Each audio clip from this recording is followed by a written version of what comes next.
Current electricity के numerical बता रहे हैं। कुछ लड़का ने कहा कि एक वीडियो बना दीजिए। एक वीडियो में करंट इलेक्ट्रिसिटी का न्यूमेरिकल नहीं होता है। जो आपका परीक्षा का स्तर है वो स्तर बहुत बेहतरीन स्तर है, जो नया सीबीएसई पैटर्न किया। इसलिए हो सकता है करंट इलेक्ट्रिसिटी में 3 वीडियो न्यूमेरिकल का जाए, जिसमें से सबसे पहला तरीका यह है कि जितना भी करंट इलेक्ट्रिसिटी में हम सवाल बताए हैं, मैंने जो थ्योरी बताए हैं, उसमें बहुत सा फॉर्मूला लिखा है। उस सब फॉर्मूला को कॉपी में नोट कर ले, पहला काम। ठीक, हालांकि इसका हम चार्ट दे देंगे, लेकिन अंतिम दिन देंगे, माने 3 वीडियो के बाद। काहे कि तैयार कर रहे हैं, आपका 1 नंबर का क्वेश्चन है न्यूमेरिकल। तो करंट इलेक्ट्रिसिटी में न्यूमेरिकल बता रहे हैं, जो जो हम गेस किए। एक चालक, सुनेंगे, एक चालक में 2 मिनट में कितने इलेक्ट्रॉन जाते हैं, न्यूमेरिकल बताया जा रहा है। एक चालक में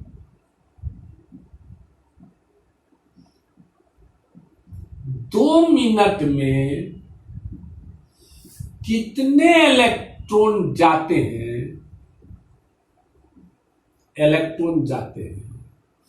इस सब आपको ऑब्जेक्टिव में आएगा, चाहे 1 नंबर में आएगा। जो आप सुस्ती बरत ले हैं, अब जो आप खाली नोटबुक पढ़ रहे हैं, परीक्षा कड़ाई होगी तब पता चलेगा, अभी नहीं। यदि प्रवाहित धारा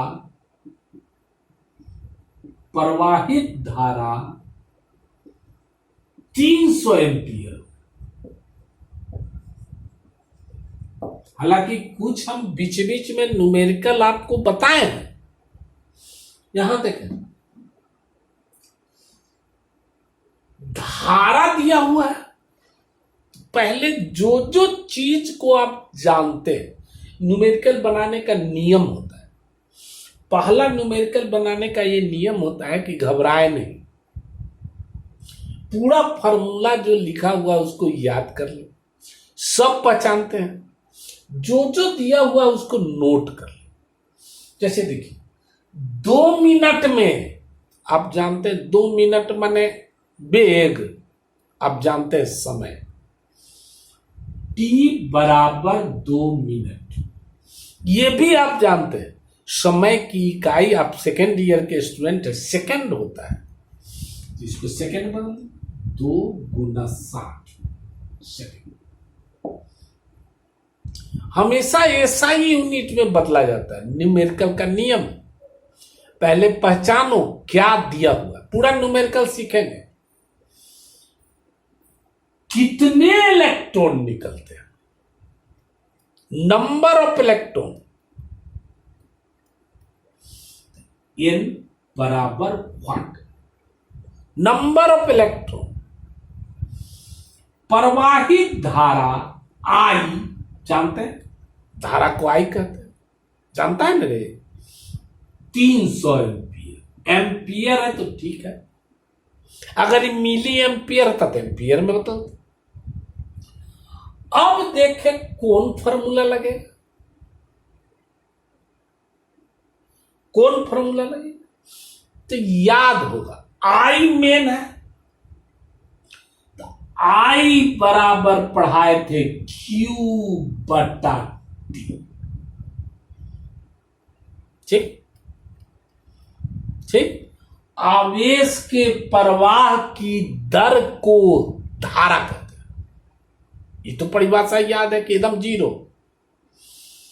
आवेश दर माने नीचे, माने इकाई समय में जितने आवेश प्रवाहित होते हैं उसको विद्युत धारा कहते हैं। ठीक, Q/T, Q तो इसमें है नहीं, T है, तो इसमें n कह रहा है, तो याद है इलेक्ट्रोस्टैटिक पर आए थे, Q बराबर एनी, माने फॉर्मूला पूरा याद होना चाहिए, Q बराबर एनी बाई टी। ये सब आपको आएगा ऑब्जेक्टिव में। ऑब्जेक्टिव कितनों कोई 5000 ऑब्जेक्टिव हम भी लिख के दे देंगे तो वो लड़े उड़ेगा नहीं, खाली कॉन्सेप्ट रहेगा तो बन जाएगा। आई के मान दे दीजिए 300 बराबर एन तो निकालना है, इलेक्ट्रॉन के आवेश आप जानते हैं कितना होता है, 1.6 गुने 10 पर पावर -19 बटा टी कितना 2 गुना 60। क्रॉस कर दीजिए, गुना करने आता है, 6 दूनी 12 तिया 36, 0 0 ई 0 बराबर एन ई नीचे गए 1.6 गुने 10 पर पावर -19। अब क्या कीजिएगा, इसको ऊपर ले गए, इसको अलग कर दीजिए, 16 बटा 10 कर सकते हैं, और 16 बटा 10 10 ऊपर गया 36, यहां देखे हैं 0 0 0 और 16 बटा 10 का 10 आई 10 पर पावर 19 ऊपर गया, 10 पर पावर 19 हो गया, माइनस ऊपर गया बटा 16, इसको भागा दीजिए, बाकी को छोड़ दीजिए। 36 और 16 में भागा देवे आवा हूं ना, ऐसे दे दो 16 36, 16 दूना 32, 4 दशमलव यहाँ 0 पर ले, 16 तिया 48 न 16 दूनी 32, बस 2.2 गुने 10 पर पावर 19 4 23, इतना इलेक्ट्रॉन निकलेगा। एक सिंपल क्वेश्चन है, इसी तरह के क्वेश्चन ऑब्जेक्टिव में आते हैं। जो लड़का आईएससी में नहीं पढ़ता है उसको अच्छा नंबर नहीं आता है साइंस में। आप देख रहे थे कुछ साल पहले बड़े बड़े टीचर जो अपने आप को बड़ा टीचर कहता है, उस सब ने गाली सुनी आईएससी की परीक्षा में, इसीलिए कि खाली नोट्स बुक से कुछ नहीं होता है। आप लोग हिलसा के लड़का इतना तेज है, उसको नहीं मतलब उसको नोट्स बुक चाहिए, चाहे परीक्षा में पास करूं चाहे फेल करूं, चीट चलिए रहा। अब चीट नहीं चलेगा, हो गया, पॉज करके देखें। एक देखें बड़ी 1 नंबर के क्वेश्चन में आ सकता है या ऑब्जेक्टिव में भी आ सकता है। 2 तार कॉपर तथा मैग्नीन के हैं, सुनेंगे अगर न्यूमेरिकल देखना है तो, ना तो हमरा कोई जरूरी ना हो। 2 तार कॉपर तथा मैग्नीन के हैं, मैग्नीन के हैं। क्वेश्चन है दोनों की लंबाई, बड़ी इंपॉर्टेंट क्वेश्चन है, तथा प्रतिरोध समान है, समान। तो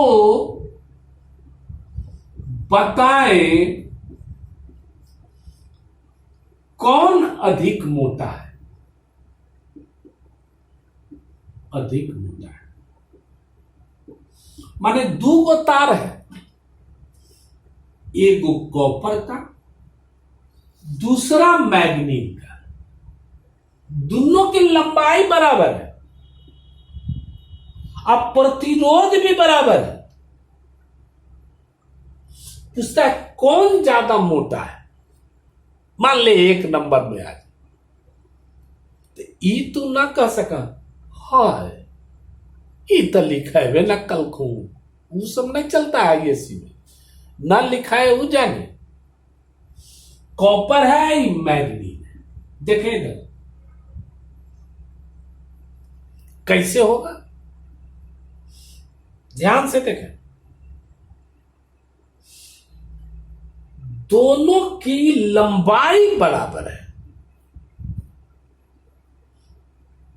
और प्रतिरोध बराबर है, माने इसकी भी लंबाई L, इसकी भी लंबाई L, इसका भी प्रतिरोध R, इसका भी प्रतिरोध R। मोटा कौन है? माने क्लियर है कि दोनों का जो अनुप्रस्थ काट का क्षेत्रफल है उसमें गड़बड़ी है। इसका अनुप्रस्थ काट का क्षेत्रफल मान लीजिए A1, इसका अनुप्रस्थ काट का क्षेत्रफल मान लीजिए A2। हमको बताना है कौन बड़ा है कौन मोटा है। अब सोचिए, दिमाग लगाइए, सोचिए। 2 मिनट सोचा। ओ सर बतलखिन है कि अगर तार की लंबाई रहे ना तो R बराबर हुआ है रो L बाई A। पहले की ना है, ऐसे ही टाइप के क्वेश्चन आपसे पूछेंगे। आप जो चाह रहे हैं कि नहीं नहीं नहीं हु बहू बतावे, वो दांती लगे तो वो ऑब्जेक्टिव में और 1 नंबर में। जितना भी नोटबुक लिख रहा है लड़का, वो 70 नंबर के फिजिक्स है आपको, जिसमें से 35 ऑब्जेक्टिव आवे। अब 35 सब्जेक्टिव जेकरा में 1 नंबर के भी क्वेश्चन हो तो न्यूमेरिकल भी हो तो 35 में। अब सोच ला, बड़का बड़का 17 बच लो, 17 में जितना आ जाए नोट वाला में, ये सब नहीं जानिएगा तो वहां जवाब नहीं दे पाएगा। हम बार बार थ्रेटनिंग करते हैं हर साल, लेकिन लड़का तो गुलाम है। देखो तो बताए थे, इसीलिए सब कॉन्सेप्चुअल बताया जाता है। R बराबर रो, इसकी प्रतिरोधकता, दोनों का प्रतिरोध बराबर है। प्रतिरोधकता की बात नहीं कर रहे, प्रतिरोधकता जानते हैं कि मैग्नीन का ज्यादा होता है, ये जानते हैं। तो इसको रो1 कर दे, L बटा A1 एक कर R बराबर रो2, यानी एक प्रतिरोधकता ज्यादा है। आप जानते हैं मैग्नीन की प्रतिरोधकता ज्यादा होती है। L बटा A2, दोनों को भागा देते हैं, R कट जाएगा, क्या बचेगा? 1 बराबर रो इतना बटा इतना, देखा यार, रो L बटा A1 बटा रो2 L बटा A2, LL भी कट गया। इसको क्रॉस कर दो, नीचे वाला इधर क्रॉस होकर चलाएगा, क्या बचे? रो2 बटा A2 बराबर रो1 बटा A1। आप हमको एरिया निकालना, मोटाई किसकी ज्यादा है। आप जानते हैं कि इसकी प्रतिरोधकता इससे ज्यादा है। सोचिए, रो2 ज्यादा है पढ़े, माने इसकी प्रतिरोधकता ज्यादा है रो1 से। माने ये मान लो, यहां देखो, इसका मतलब हुआ, यहां देखो, रो2 बटा रो1, इसको इधर ले आओ तो रो2 बटा यहां लिख देते, रो2 ज्यादा है रो1 से। इसी टाइप के क्वेश्चन आते हैं।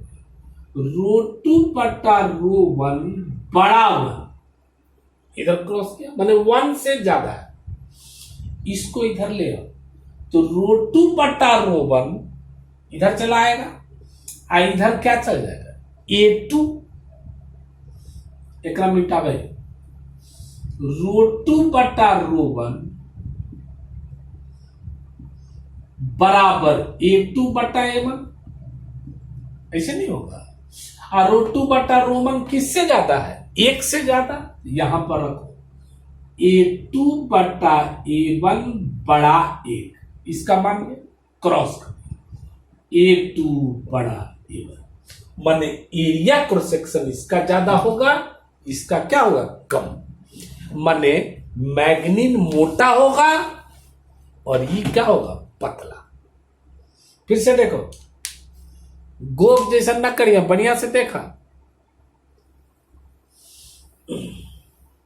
कोई पूछे 2 तार है, अब चैप्टर पढ़े तो उसको सफाई कीजिएगा ना, ऐसे ही क्वेश्चन आजकल आता है। 2 साल से नहीं आ रहा था, 2 साल से छूट हो रहा था। छूट जब नहीं होगा, इलेक्शन के बाद कड़ाई होगी। एगो सीयू है, एगो क्या है मैग्नीन का तार। आप इतना जानते हैं कि मैग्नीन की प्रतिरोधकता ज्यादा होती है, दोनों की लंबाई समान है, इसकी भी लंबाई L, इसकी भी संबल है, प्रतिरोध समान है R। पूछता है किसका मोटाई ज्यादा हो, माने जरूर मोटाई में कुछ गड़बड़ है, इसका मोटाई मान लीजिए A1, इसकी मोटाई मान लीजिए A2, जो बड़ा होगा ज्यादा मोटा होगा। तो इससे अब बनाए कैसे, तो आपको क्लास करते करते हम 4-5 बार बताएं।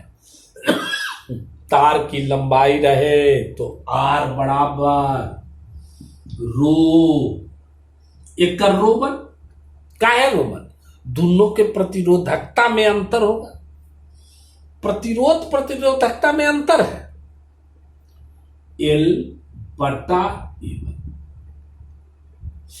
एक का R बराबर एक रो R है, रो 2 एक का प्रतिरोधकता L बटा A2, दोनों को क्या किया भागा दिए।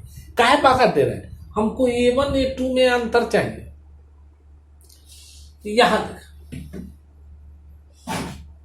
भागा दिया, इतना बटा इतना, एक इतना बटा इतना, ठीक। तो L कट गए, क्या बचा रो 1 बटा A1 बटा रो 2 बटा A2 बचले, एक क्रॉस कर दिए, माने हो गए रो 1 एक क्रॉस कर दिए, रो 2 बटा A2 बराबर रो 1 बटा A1 हो गए। हम पढ़े हैं कि ना ऐसे पढ़े कि मैग्नीन की प्रतिरोधकता रो 2 ज्यादा होती है रो 1 से, इसका मतलब है रो 2 बटा रो 1 बड़ा 1, इकरा इधर ले गए। अब रो 2 इसको इधर ले आओ, रो 2 बटा रो 1 बराबर इकरा इधर A2 बटा A1, माने रो 2 बटा रो 1 के जगह पर क्या लिख सकते हैं, A2 बटा A1 बड़ा 1, माने इधर क्रॉस कर दो A2 बड़ा A1, माने इसकी मोटाई A2 माने एरिया ज्यादा है इससे, तो लिख देंगे अतः मैग्नीन की एरिया, मैग्नीन के तार की मोटाई कॉपर के तार की मोटाई से क्या है ज्यादा है। क्लियर, समझ में है लो, ये सब बतावेंगे रे। एक और सब 1 नंबर भी ऑब्जेक्टिव भी सब डिस्कशन कर रहे हैं। अंतिम एक तार जिसका प्रतिरोध 8 ओम है, वो तार है, इसका प्रतिरोध कितना है 8 ओम, लंबा है। क्वेश्चन पूछा था एक तार जिसका प्रतिरोध 8 ओम है, हम क्वेश्चन लिखिए देते हैं। एक तार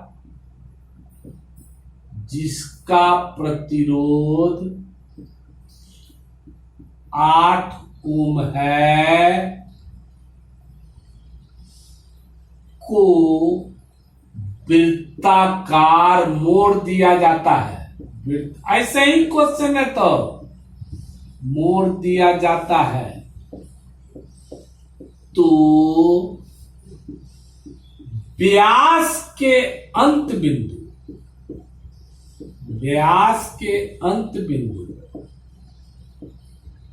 का प्रतिरोध बताएं। अंत बिंदु के बीच का प्रतिरोध, अंत बिंदु के बीच का प्रतिरोध ल तार है ऐसे, एक का प्रतिरोध क्या है 8। उत्तर सीधे ना पुस्तक, सीबीएसई पैटर्न, यही अंतर है पुराना बोर्ड और नया बोर्ड।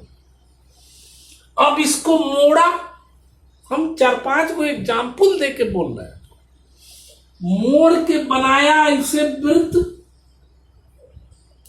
व्यास ही होता है, अंत बिंदु व्यास का ये हुआ। अब कह रहा है कि दोनों के बीच का प्रतिरोध बताए। तो 8 ओम के तार था, ऊपर आधा गया तो ई वाला हो गया 4 ओम, ई वाला हो गया 4 ओम। क्यों? किसी भी तार का प्रतिरोध लंबाई के समानुपाती होता है। पढ़े ना, यही से कि खाली याद रखना है, तार का प्रतिरोध लंबाई के समानुपाती होगा है, आर समानुपाती है। जय बाबा विश्वनाथ, वही है तो जमाना गैलो। क्या समझाए तुम लोग?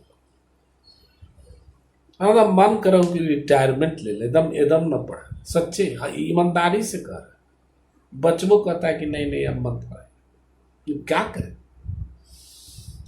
अब इसको मोड़ा, काहे ऐसा हो रहा है? 8 ओम है तो आधा हो गया, लंबाई के समानुपाती, तो ये 4 ओम। अब यहां देखो, ये दोनों प्रतिरोध कौन क्रम में हो गया? समानांतर क्रम में। तब होगा 1/r बराबर 1/r1 प्लस 1/r2। ऐसे पूछता हो तू, जो चाहे कि ना ऐसे फोटो दे गई, ऐसे आप कहे कि समतुल प्रतिरोध बतावा, तब तू जवाब देवो। वो सब जमाना गेलो। ऐसा क्वेश्चन कन्वर्ट करके देगा। अब 1/4 ओम प्लस 1/4 ओम, लघुत्तम ले ली 4 ओम, ऊपर होले 1 1 2, आर ऊपर गेली आर बराबर 4 ओम बटा 2 माने 2 ओम। आंसर माने व्यास के अंत बिंदु का के बीच का प्रतिरोध होगा कितना? 2 ओम। इसी तरह डिस्कशन हमको करना पड़ेगा 2-3 वीडियो, तब हुआ परीक्षा में हूबहू लगता। ऑब्जेक्टिव भी बन जाए, सब्जेक्टिव भी बन जाएगा, 1 नंबर भी बन जाएगा, न्यूमेरिकल भी बन जाएगा। तब आप कहिए कि हाँ ठीक, ओके।